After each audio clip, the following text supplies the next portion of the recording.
Hi everyone, ఎలా ఉన్నారని అందరూ మీరంతా చాలా బాగుండాలని కోరుకుంటూ ఆయమ్మను welcome back to our channel. ఈరోజు అయితే మేము ఇక్కడ నుంచి ఒక 20-30 కిలోమీటర్స్లో అడవులో అయితే కాటంరాజు అనే టెంపుల్ ఉంటుందన్నమాట. నేనైతే ఎప్పుడు చూడలేదు. అక్కడైతే ఎక్కువ ఉగాది ఆ టైంలోనే అక్కడ తిరునాళ్ళలాగా చేస్తారంట. అప్పుడు అక్కడికి వెళ్ళి చక్కగా దేవుణ్ణి అలా దర్శనం చేసుకుంటారు. తర్వాత మిగతా రోజుల్లో ఎవరైనా మొక్కుబడి ఉంటే వాళ్ళు వెళ్ళి అక్కడ దర్శనం చేసుకొని వస్తారంట. అందుకోసం అనేది మేము కూడా వెళ్తున్నాం ఈసారి, అందరం ఉన్నాం కదా అనేసి అనుకున్నాము. చెప్పాను కదా, మా మామయ్య గారు మొక్కున్నారు. నాకు 2 సర్జరీలే అనమాట. నేనైతే ఎవరైనా నాకు ఓకే అనుకున్నాను, అమ్మాయి అయినా అబ్బాయి అయినా ఎవరైనా సరే నాకు ఓకే అనేసి సెకండ్ టైం కూడా నేనైతే ఒకేసారి ఫ్యామిలీ ప్లానింగ్ చేసుకుందాం అనేది సైన్ అయితే పెట్టేశాను. కానీ మా మామయ్యకి సెకండ్ టైం అబ్బాయి అయితే బాగుండు అని అనిపించిందంట. అందుకనేసి మా మామయ్య గారు అయితే ఈసారి అబ్బాయి పుడితే ఆ టెంపుల్కి వస్తానని మొక్కున్నారంట. సరే వాళ్ళ ఆనందం ఎందుకు కాదనాలి అనేసి మేము లాస్ట్ టైం, అంటే వాడు పుట్టి ఇప్పుడు 5 ఇయర్స్ అవుతుంది కదా, లాస్ట్ టైం పెట్టుకుందామని చూస్తే అందరికీ రావడానికి వీలు అవ్వలేదు. సరే ఈసారి అయితే అందరూ ఉన్నారు కదా, ఇంకా ఆయన కూడా హ్యాపీగా ఉంటారు, సరే ఆయన అనుకున్నట్లుగా టెంపుల్కి వెళ్ళొస్తే అనేసి మేము కూడా ఒక చిన్న అకేషన్ లాగా అయితే ఇది సెలబ్రేట్ చేసుకుంటున్నాము. ఇంకా మాకు ఆయన రిలేటివ్స్ వాళ్ళందరినీ కూడా పిలిచాము. వాళ్ళు ఒకేసారి టెంపుల్ దగ్గరికి వస్తారు అనేసి అని అన్నారనమాట. అసలు ఇది ఎలా అవుతుంది, ఎలా చేయాలి అనేది నాకైతే ఏం ఐడియా లేదు. టెంపుల్ ఎక్కడ ఉంటుంది, ఎలా వెళ్తారు ఇదంతా అంటే మా అమ్మ వాళ్ళ వైపు ఉన్న సిస్టమ్స్ వేరు, అత్తయ్య వాళ్ళ వైపు ఉన్న సిస్టమ్స్ వేరు అనమాట. మా అమ్మ వాళ్ళు కూడా ఇలా సెలబ్రేట్ చేసుకుంటారు, దేవుడికి ఇలా పెట్టుకుంటారనమాట. అంటే ఎవ్రీ ఆగస్ట్లో వాళ్ళు అంకమ్మ తల్లికి, అలాగే నీలంపాట అమ్మవారికి కూడా సేమ్ ఇలాగే అందరినీ పిలుచుకొని అలాగే మేకలను అలా తీసుకొని వెళ్ళి పెట్టుకుంటారు. మాకు ఒక రకంగా ఉంటే అత్తయ్య వాళ్ళ సైడ్ కొంచెం ఒక రకంగా ఉంటాయి అనమాట. ఇంక ఈలోపు ఏవైతే డాక్టర్స్ని అక్కడ తీసుకెళ్తున్నామో ఇంకా వదిన అదంతా చక్కగా అక్కడ పూజ చేసేసి వాటికి సంబంధించిన పూలు అలాగే నిమ్మకాయలు అవన్నీ ఇక్కడ వదిన అయితే అక్కడ డాక్టర్లు వాటన్నిటికీ కడుతుంది. దీనికి సంబంధించిందంతా ఇంకా అత్తయ్య వాళ్ళు వదిన వాళ్ళే చూసుకుంటున్నారు. ఇంకా వాళ్ళు ఏదైనా ఇలా చేయమ్మా అలా చేయమని చెప్తే నేను చేస్తున్నాను, లేకపోతే మిగతాకి సంబంధించిన అన్ని వదిన, అలాగే పూజకు సంబంధించినవి సామానికి సంబంధించినవి అవన్నీ అత్తయ్య వాళ్ళు వీళ్ళే చూసుకుంటున్నారు. నాకైతే మాకు సంబంధించిన అకేషన్ అయినా నాకైతే పెద్ద ఇబ్బంది ఉండదు. ప్రతిదీ మా వదిన వాళ్ళు అలాగే అత్తమ్మే చూసుకుంటుంది. నాకైతే ఏమీ ఇబ్బంది ఉండదు. అంటే మన ఇంట్లోది మనకైతే చాలా వర్కే ఉంటుంది కదా, అది చేయాలి ఇది చేయాలి అలా చేయాలి ఇలా చేయాలని. ఆ బర్డన్ నాకైతే ఏమీ ఉండదు. చక్కగా అన్నీ వాళ్ళు చేస్తారు. వాళ్ళు ఏదైనా వర్క్ చెప్పినప్పుడు నేను దానికి సంబంధించిన వర్క్ అంతా నేను కంప్లీట్ చేసేస్తాను. ఇంక ఇక్కడైతే మార్నింగ్ 6-6:30 కల్లా అందరం రెడీ అయిపోయి ఉన్నాం. మార్నింగ్ 4కి అయితే లేపేసింది అత్తమ్మ అందరినీ. ఆల్రెడీ ముందు రోజు నుంచే నిద్రలు లేవు ఎవరికి, అంటే తిరుపతి వెళ్ళేసి వచ్చాం కదా, వెంటనే ఇదైతే పెట్టుకున్నాం. నాకు అనిపించింది మధ్యలో కొంచెం గ్యాప్ తీసుకొని ఉంటే బెటర్ అనేసి, ఎందుకంటే నేను ఎక్కువ అటు ఇటు తిరిగితే నేను చాలా అలసిపోతాను. నార్మల్గా షాపింగ్కి వెళ్ళేసి వస్తేనా వచ్చాక రిటర్న్ వర్క్ చేయలేనమాట. ఇంకా నా బాడీ అలాగా అలవాటైపోయింది. అలాంటి కలకత్తా నుంచి వచ్చి మళ్ళీ అక్కడ తిరుపతి వెళ్ళేసి అక్కడ నుంచి శ్రీకాళహస్తి ఇలా తిరిగి వచ్చేసరికి సగం అలసిపోయి ఉన్నాను. నిద్ర ప్రాపర్గా లేదనమాట. ఇంకా సరే ఏదైతే ముందులే ఫ్యామిలీ అందరూ ఉన్నాం కదా, అందరు సపోర్ట్గా ఉంటారు కాబట్టి ఇబ్బంది ఉండదు అనేసి ఇంక వెంటనే ప్లాన్ చేసుకున్నాము. ఎందుకంటే మళ్ళీ తిరుపతి వెళ్ళొచ్చి మధ్యలో గ్యాప్ ఇచ్చామనుకోండి, మళ్ళీ ఎక్కడ వాళ్ళు అక్కడికి వెళ్తే మళ్ళీ గ్యాదర్ అవ్వడం కష్టం కాబట్టి అందుకనేసి వెంటనే పెట్టుకున్నాం అనమాట. లేకపోతే మధ్యలో కొంచెం గ్యాప్ ఇచ్చి పెట్టుకొని ఉంటే మాకు కూడా ఈజీ అయ్యి ఉండేది. కానీ మళ్ళీ ఎవరు ఊరు వాళ్ళు వెళ్ళిపోయారు అనుకోండి, మళ్ళీ అందరు రావడానికి కష్టం అవుతుంది కాబట్టి, పైగా నెక్స్ట్ ఈ సండే మేము ఇక్కడ దేవుడికి పెట్టుకుంటున్నాం కాబట్టి నెక్స్ట్ సండే ఇంకా మా తమ్ముడు వాళ్ళు కూడా మాలాగా పెట్టుకుంటున్నారు. సో అందరికి ఇలా కలిసి వస్తుంది అనేసి వెంటనే అయితే అనుకున్నవన్నీ ప్లాన్ చేసేసుకున్నాము. మేము ఇంక దీనికి సంబంధించినవన్నీ డాక్టర్స్ అలాగే మేమందరం రెడీ అయిపోయి దానికి సంబంధించిన సామాన్ అవన్నీ రెడీ చేసుకునేలోపు చక్కగా అమ్మ వాళ్ళు కూడా వినుకొండ నుంచి వచ్చారు. అక్క కూడా రాత్రి మాచర్ల నుంచి వచ్చి అలాగే వినుకొండ వచ్చింది. వినుకొండ నుంచి అందరు కలిసి వచ్చారనమాట. నాకైతే భలే హ్యాపీ అనిపించింది వాళ్ళందరినీ చూడగానే. ఎందుకంటే నా మ్యారేజ్కి వచ్చారు, తర్వాత ఇప్పుడు వచ్చారు. అంటే చూశారు కదా, మధ్యలో 10 ఇయర్స్ తర్వాత అప్పుడప్పుడు నాకు వచ్చి అన్న తమ్ముడు వీళ్ళు వచ్చి చూసి వెళ్తుంటారు. కానీ అమ్మ వాళ్ళు, అక్క వాళ్ళు కానీ వదిన వాళ్ళు కానీ వాళ్ళు నా పెళ్ళికి వస్తే మళ్ళీ ఇప్పుడు వచ్చారనమాట. నాకు భలే హ్యాపీ అనిపించింది. ఇన్ని సంవత్సరాల తర్వాత నాకు సంబంధించి ఒక అకేషన్ జరుగుతుంటే ఎంతైనా సరే పుట్టింటి వాళ్ళు వచ్చారంటే అదొక ఫీలింగ్ ఉంటుంది కదా. అలాగా ఇంక అందరినీ నేను మామయ్య వెళ్ళి రిసీవ్ చేసుకున్నాము. నేనైతే ఇటువైపు అమ్మ వాళ్ళ సైడ్ నుంచి పెద్దగా ఎవరిని పిలవలేదు. అంటే ఇలా చేసుకుంటాం అనుకోలేదనమాట. ఇంకా వీళ్ళని కూడా ఒక 2-3 డేస్ ముందు పిలిచానమాట. మేము ఇలా టెంపుల్కి వెళ్తున్నాం రండి అనేసి. నాకు కొంచెం ఐడియా ఉండుంటే ఇంకా బాబాయ్ వాళ్ళందరినీ పిలిచేవాళ్ళు. నాకు కూడా, ఎందుకంటే చాలా పెద్ద ఫ్యామిలీనే ఉంది నాకు అమ్మ వాళ్ళ వైపు. నాకు చాలామంది బాబాయిలు అత్తమ్మలు వీళ్ళంతా చాలామందే ఉన్నారు. ఇంకా సరే సింపుల్గానే చేసేసుకుంటున్నాం కదా అని అమ్మ నాన్నని అక్క వాళ్ళని వదిన వాళ్ళని పిలిచాము. అలాగే అమ్మ వాళ్ళు తమ్ముడు వాళ్ళు ముందు ఒక కార్లు వేస్తే వెనక అక్క వదిన వాళ్ళు వచ్చారు. అక్కని చూడగానే నాకైతే ఎక్కడ లేని హ్యాపీనెస్ అయితే వస్తుంది. అక్క కూడా అంతే. మామూలుగా మనకి ఏదైనా పుట్టింట్లో బాగా ఎంజాయ్ చేస్తాం అనుకుంటారు కదా, నేనైతే అక్క దగ్గర ఉంటే ఎంజాయ్ చేస్తాను. నాకు ఫస్ట్ పుట్టిల్లు అక్క దగ్గరే, తర్వాతే మా అమ్మ వాళ్ళు. మనం ఒక చిన్న పిల్లలు మనకి ఏది కావాలంటే అది, మనకి ఏది ఎలా తిరగాలంటే అలా ఎక్కడ తిరుగుతాం, పుట్టింట్లోనే ఉంటాం కదా. కానీ నేను పుట్టింటి కన్నా కూడా మా అక్క దగ్గర ఉంటాం. ఎవ్రీ టైం అంటే నేను వచ్చాక ఒక 3-4 డేస్ అక్కడికి వెళ్తాను కాబట్టి నాకంటే కూడా ఒక రోజు ముందే అమ్మ వాళ్ళ దగ్గరికి వచ్చి నన్ను స్టేషన్ దగ్గరికి వచ్చి రిసీవ్ చేసుకొని నాకు అదొక పెద్ద పండగలా చేస్తుంది అనమాట. ఇంట్లో ఎంతమంది ఉంటే అంతమందిని తీసుకొని వచ్చి ఈసారి అయితే నేను అక్కని రిసీవ్ చేసుకున్నాను. తర్వాత అలాగే మా అన్నయ్య వదిన అయితే రాలేదు. అలాగే ఇంకా అన్నయ్య ఇంకో వదిన అయితే వచ్చారంటే మా బాబాయ్ కొడుకు, అలాగే వదిన అయితే వచ్చారు. వదిన కూడా ఫస్ట్ టైం అనమాట. నా పిల్లప్పటికీ వాళ్ళకి మ్యారేజ్ అవ్వలేదు. బుజ్జి బాబుని తీసుకొని అయితే వచ్చింది. నేను పిలవగానే వాడికైతే పాపం 2nd మంత్ కంప్లీట్ అయిపోయి 3rd మంతే వాళ్ళు గుంటూరు నుంచి వినుకొండ నుంచి మళ్ళీ ఇక్కడ ఖమ్మం వచ్చాడనమాట. అంత చిన్న బేబీని నేను పిలిచానని పాపం వాడిని తీసుకొని వచ్చారు. నాకైతే వాడి మీదే ఉంది. పైగా ఆ టైంలో ఇది చేసుకున్న టైంలో, ఈ అకేషన్ చేసుకున్న టైంలో చాలా ఎండలు అయితే ఉన్నాయన్నమాట. అంత దూరం నుంచి వాడిని తీసుకొని వచ్చింది. జస్ట్ మంత్స్ బేబీ కదా, వాడు ఎక్కడ సఫర్ అవుతాడా అనేది నాకు ఆ మనసులో అలా ఉండిపోయింది అనమాట. వాడు హ్యాపీగా ఉంటే చాలు, ఏడవకుండా అనేసి. ఇంక అందరూ వచ్చాక డాక్టర్ దగ్గర కొబ్బరికాయ అది కొట్టేసి స్టార్ట్ చేస్తాం కదా, ఇంకైతే స్టార్ట్ అయ్యాం అక్కడ నుండి.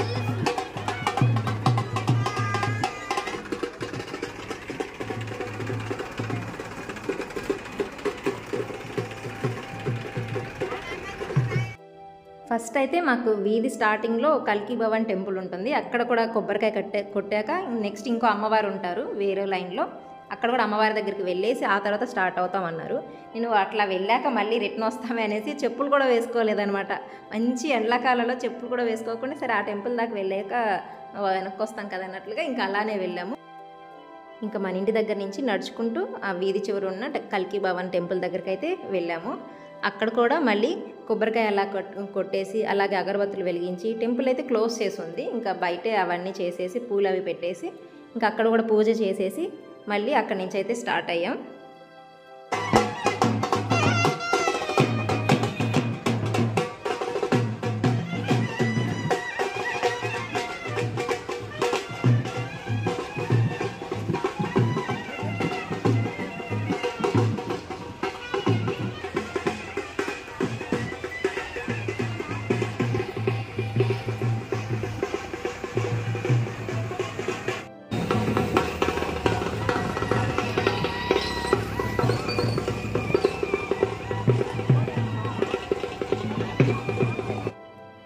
ఇంకా కల్కి భవన్ టెంపుల్ దగ్గర నుంచి స్టార్ట్ అయ్యాక చూడాలి, ఇలా మెయిన్ రోడ్ మీదకి వచ్చాక మంచి ఎండ కదా, కాళ్ళు అయితే అసలు మాడిపోయినాయి. ఎంత మంట పుట్టినాయి అంటే ఆ రేంజ్లో ఉందన్నమాట ఆ ఎండ అయితే.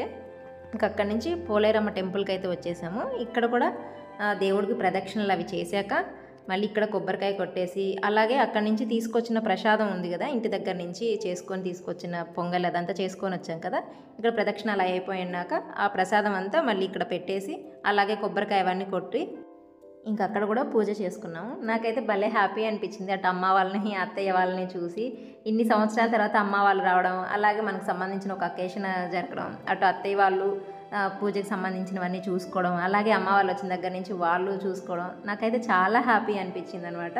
ప్రతి పనిలో వాళ్ళు వీళ్ళు అందరు ఇన్వాల్వ్ అయి చేయడం కూడా చాలా బాగా నచ్చింది. ఇంకా తర్వాత మనం లోపల పూజ అది అయిపోయాక ఆ ప్రసాదం అదంతా తీసుకొచ్చి మనం అందరికీ పంచుతాం కదా, అందుకనేసి నేను ఇక్కడ వచ్చిన వాళ్ళందరికీ ఆ ప్రసాదం అది తీసుకొని అందరికైతే ఇక్కడ ప్రసాదం పంచుతున్నాను. నేనైతే మార్నింగ్ నుంచి బ్రేక్ఫాస్ట్ కానీ ఏమీ లేదనమాట, జస్ట్ ఒక కాఫీ వరకు తాగాను. అదేదో మనం చాలా బలంగా ఉన్నట్టు, ఏదైనా సరే ఖాళీ కడుపుతో ఉండి చేస్తేనే పూజ అదే లేకపోతే అనేసి అనుకోకుండా ముందు మనం ఏదో ఒకటి తినడం బెటర్ అని నా ఫీలింగ్ అనమాట. మనం స్ట్రాంగ్గా ఉంటేనే కదా ఏదైనా చేయగలిగేది. నేను జస్ట్ ఒక కాఫీ మాత్రమే తాగాను. మధ్యలో కూడా ఇక్కడ వెళ్ళేటప్పుడు ఇంకా మేమైతే కార్లో వచ్చేసాం, తమ్ముడు వాళ్ళు కార్ తీసుకొచ్చారు కాబట్టి వచ్చేసాం, లేకపోతే ఆ ట్రాక్టర్లో రావాల్సి ఉండేది అనమాట. ట్రాక్టర్లో అయినా రావడానికి రెడీ అయ్యాను, కానీ వెళ్ళేటప్పుడు చూసాక అర్థమైంది అసలు ఎంత మంచి పని అయిందా వీళ్ళు కార్ తీసుకొని వచ్చి అనేసి. అసలు రోడ్డు సరిగా ఉండదు, మొత్తం అడవి, చాలా డస్ట్ ఉంటుంది. నేనైతే ఇదే ఫస్ట్ టైం కాబట్టి రావడం నాకు తెలియదు అనమాట. ఒకవేళ వీళ్ళు నార్మల్గా వచ్చేసి ఉంటే ఆ ట్రాక్టర్లోనే వెళ్ళాల్సి వచ్చేది. ఇంక మేమైతే ట్రాక్టర్స్ రావడానికి టైం పడుతుంది కదా, మేమైతే ముందే వచ్చేసాం కాబట్టి వదిన వాళ్ళు వీళ్ళంతా కూడా బైక్స్ వేసుకొని వచ్చేసారు. ఇంకా మేమందరం వెయిట్ చేస్తున్నాం. వచ్చినప్పుడు అక్క వెనక డ్రింక్స్ తీసుకొచ్చింది. ఎంత మంచి పని చేసిందో డ్రింక్స్ తీసుకొచ్చాను అనిపించింది. ఎందుకంటే ఎండ కాబట్టి అందరం ముందు వచ్చేసాము. ఇంకా చెట్ల కింద వెయిట్ చేసేటప్పుడు చక్కగా వీళ్ళు వెనక డ్రింక్ తీసుకొని వచ్చేసరికి అందరం ఇంకా అది షేర్ చేసుకొని కాసేపు ఆ ట్రాక్టర్స్ కోసం అని వెయిట్ చేస్తున్నాం. ఎందుకంటే రూట్ ఎవరికి ప్రాపర్గా తెలియదు. మా తమ్ముడు వాళ్ళకే రూట్ అనేది ప్రాపర్గా తెలుసు. వాళ్ళు ట్రాక్టర్ డ్రైవ్ చేస్తున్నారనమాట. వాళ్ళు వస్తే కానీ మాకు రూట్ తెలుస్తుంది. ఇక్కడ జీపీఎస్లో ఏం పనిచేయవు. మనం అంటే మ్యాప్ అది చూడాలన్నా కూడా మనకి వర్క్ చేయదు. ఎందుకంటే మొబైల్ నెట్వర్క్స్ ఉండవు కొంచెం దూరం వెళ్ళాక.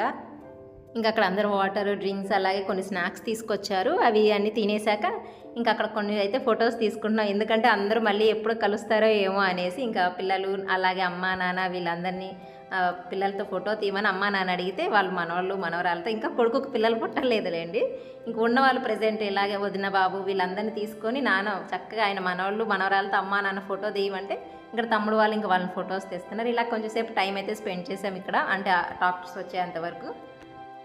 డాక్టర్స్ మాతో పాటు వచ్చి మాకంటే ముందు వెళ్ళిపోయినా మేమంతా రూట్ మిస్ అయ్యామన్నమాట. మిగతా మా వెనక వచ్చే కారు అలాగే వదిన వాళ్ళు వీళ్ళంతా రూట్ మిస్ అయ్యారు ఒక టర్నింగ్ దగ్గర. ఎందుకంటే ఇంక అక్కడి నుంచి మొబైల్స్ కలవు కాబట్టి ఎలా రావాలి ఏంటి అది తెలియదు కాబట్టి రూట్ మిస్ అయ్యి కొంచెం సేపటికి మళ్ళీ ఎలా కల కనుక్కొని అందరూ అయితే టెంపుల్ దగ్గరికి అయితే వచ్చేసారు. ఇంకా అక్కడికి వచ్చేసాక ఏమన్నారంటే ఒళ్ళు తడుపుకొని పొంగల్ చేయాలి అని చెప్పారనమాట నన్ను అత్తమ్మని. నేను ఆ వదిన దగ్గరికి వెళ్ళేసి అత్తమ్మని వదిని నేను కొంచెం అలా చేయలేను అంటే నాకు కొంచెం ఇబ్బందిగా ఉందనమాట. అంటే మా వదిన పాపం వెంటనే సరే నేను చేస్తాలే అని అంటే అవి పెట్టుకొని తిరగాలి కదా, నేను కానీ వదిన కానీ చేయాలి. నాకు కొంచెం చేయడానికి ఇబ్బందిగా ఉంది వదిన అని కానీ పాపం తను అర్థం చేసుకొని పాపం తనే అక్కడికి వెళ్ళి ట్యాప్ దగ్గర శారీ అదంతా తడుపుకొని అత్తమ్మ పొంగల్ చేస్తే ఇంకా వదినే తల మీద పెట్టుకొని ఆ టెంపుల్ చుట్టూ ప్రదక్షిణలు అయితే చేశారు. ఇలాగా మనం ఫ్యామిలీలో బాండింగ్స్ అనేవి ఇలాగే పెరుగుతాయి అనమాట. ఇలాగా మనం ప్రత్యేకంగా ప్రేమ చూపించాల్సిన అవసరం లేదు. ఇలాంటి టైమింగ్స్లోనే మనకు అర్థమవుతుంది మన మీద ఒకళ్ళ మీద ఒకరికి ఎంత ప్రేమ ఉన్నది అనేసి. నాకు కొంచెం ఇబ్బంది అని చెప్పగానే పాపం తను వెళ్ళేసి వెంటనే తడుపుకొని రెడీ అయిందనమాట పూజ చేయడం కోసమని. ఇంకా అక్కడ పొయ్యి మీద రెడీ చేసిన పొంగల్ తీసుకొని అలాగే ఇంకా మన లోపలికి రాగానే వీళ్ళు బొట్టయి పెడుతున్నారు. అవి పెట్టాక మనం ఇంకా ప్రదక్షిణలు అయితే చేయాలి. అదంతా కొండ కాబట్టి మామూలుగా అదంతా రాయి కదా, ఎలా కాలుతుందంటే అసలుకి ఎంత కాలిపోతున్నాయి, అసలు కాలలో పెట్టగానే మాడిపోతున్నట్లు అలా ఉందన్నమాట. అంతా వేడిగా ఉంది.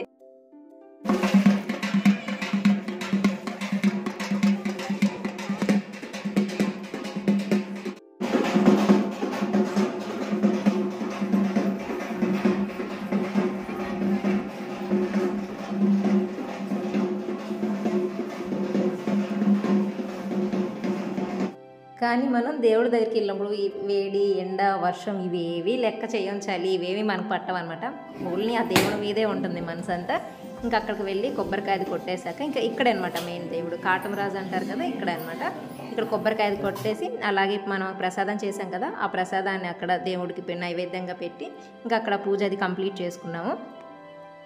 ప్రసాదం అది నైవేద్యం పెట్టాక ఫస్ట్ నేను కొబ్బరికాయ కొట్టుకొని అలాగే తర్వాత వదిన అత్తమ్మ వీళ్ళంతా కూడా అక్కడ కొబ్బరికాయలు అవి కొట్టి అక్కడ అంతా పూజ కంప్లీట్ చేసేసారు.